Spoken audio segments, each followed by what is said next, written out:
wabarakatuh teman-teman. Kembali lagi dengan saya Siti Nuramina, mahasiswi akuntansi Universitas Muhammadiyah Tangerang. Nah, pada kesempatan kali ini saya akan menjelaskan tentang teori-teori akuntansi. Di antaranya adalah resource based theory dan trade-off theory. Jadi pertama-tama teman-teman, kita akan membahas tentang resource based theory. Jadi, resource based theory adalah suatu teori yang membahas mengenai sumber daya yang dimiliki perusahaan dan bagaimana perusahaan tersebut dapat mengolah dan memanfaatkan sumber daya yang dimilikinya dengan baik. Hal itu dikemukakan oleh Bontis et al. Pada tahun 2000. Menurut Riyahi Belkawi pada tahun 2003, resource based theory ini adalah teori yang membahas sumber daya perusahaan dan bagaimana perusahaan dapat mengelola dan memanfaatkan sumber daya tersebut dengan sumber daya yang ada di perusahaan dan dapat menciptakan nilai untuk bersaing dengan kompetitor lain. Resource based theory ini berpandangan bahwa perusahaan akan mendapatkan keunggulan yang kompetitif dan kinerja yang optimal dengan cara mengakuisisi, menggabungkan, dan menggunakan aset-aset vital untuk memperoleh keunggulan kompetitif dan kinerja yang optimal.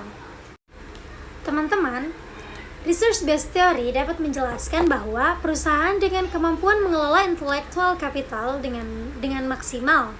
Dalam hal ini, seluruh sumber daya yang dimiliki perusahaan, baik karyawan atau human capital, aset fisik atau physical capital, maupun structural capital dapat menciptakan nilai bagi perusahaan.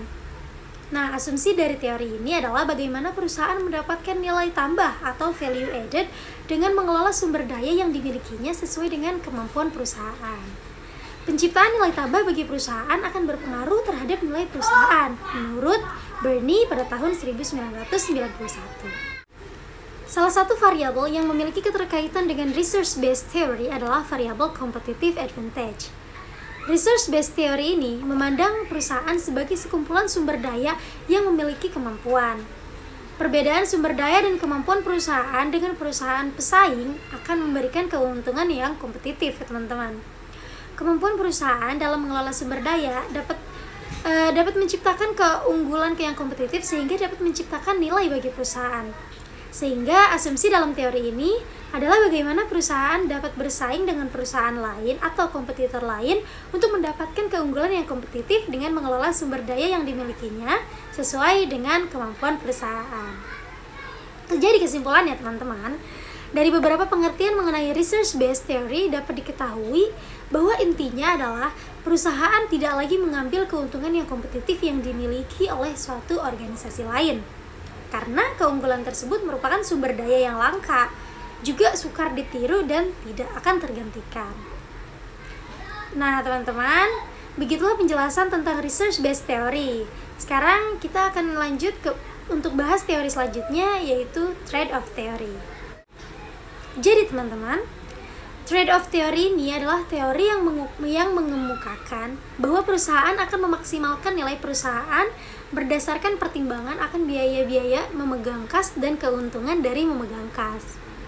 Perusahaan melakukan cash holdings dikarenakan adanya keuntungan yang berasal dari motif transaksional dan juga motif berjaga-jaga. Keuntungan dari transaction motif ini adalah perusahaan bisa menghemat biaya transaksi dengan menggunakan cash sebagai alat pembayaran selain harus melikuidasi aset.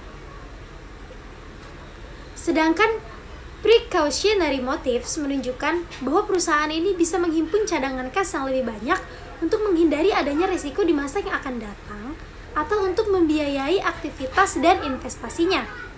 Jadi, kedua hubungan ini sebenarnya disarankan agar persediaan kas perusahaan lebih tinggi ketika biaya naik. Hal itu dikemukakan oleh Keynes pada tahun 1936. Jadi, teman-teman, fokus trade-off ini terletak pada pengembalian dan resiko manajer keuangan yang harus dapat menemukan neraca yang dapat diterima antara memegang kas terlalu banyak atau terlalu sedikit. Karena investasi kas yang besar dapat meminimumkan peluang insolvensi perusahaan, namun mengancam profitabilitas perusahaan. Sedangkan investasi kas yang kecil akan membebaskan kelebihan saldo untuk diinvestasikan dalam sekuritas yang bisa diperdagangkan dan aktiva yang umumnya lebih panjang. Tapi kegiatan ini memperkuat profitabilitas dan nilai saham perusahaan, namun meningkatkan peluang terjadinya kekurangan kas. Jadi ada plus minusnya ya teman-teman. Jadi hal ini dikemukakan oleh Cohen, Martin, Petty, dan Scott pada tahun 2000. Teman-teman, teori ini juga berpendapat bahwa tingkat cash holding yang optimal itu yaitu dengan cara mempertimbangkan biaya peluang atau opportunity cash yang muncul akibat dari menahan kas serta manfaat yang diperoleh dari kegiatan tersebut. Biaya peluang ini muncul karena perusahaan lebih memilih untuk menahan kasnya dibandingkan dengan menginvestasikan pada suatu proyek yang dapat memberikan suatu keuntungan. Nah, manfaat dari menahan kas ini adalah untuk menunjang kegiatan transaksi operasional perusahaan serta menghindari perusahaan dari kesulitan keuangan. Selain itu juga, perusahaan dapat meminimumkan biaya yang harus dikeluarkan untuk mengkonversi aset menjadi kas. Hal ini diungkapkan oleh Ferreira dan Viella pada tahun 2004. Trade-off teori ini berkaitan juga dengan cash holding di dalam penelitian ini, dikarenakan cash holding perusahaan dikelola dengan cara mempertimbangkan batasan antara biaya dan manfaat atau cost and benefit yang akan didapatkan dari menahan kas. Jadi keputusan yang tepat dalam mengelola cash holding ini akan konsisten dengan tujuan perusahaan untuk memaksimalkan nilai perusahaan, teman-teman. Perusahaan juga mengatur cash holding perusahaan agar manfaat yang diperolehnya itu seimbang dengan biaya yang harus dikorbankan perusahaan untuk menahan kas tersebut.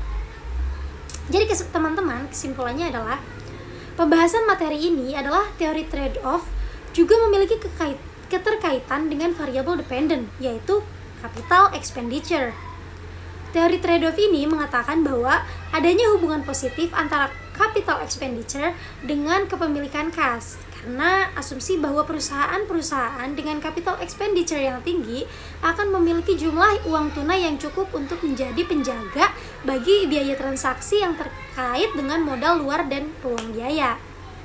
Jadi ketika suatu perusahaan memiliki rencana untuk melakukan investasi yang besar, maka perusahaan akan menyediakan cadangan kas untuk menjaga kelangsungan pekerjaannya. Jadi dengan demikian, keberadaan cadangan kas maka cash holding yang dimiliki perusahaan akan tinggi.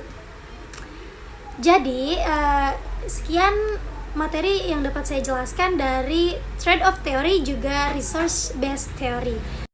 Jika ada kata-kata yang salah, mohon untuk dimaklumi. Saya Siti Nur Aminah pamit undur diri. Wassalamualaikum warahmatullahi wabarakatuh.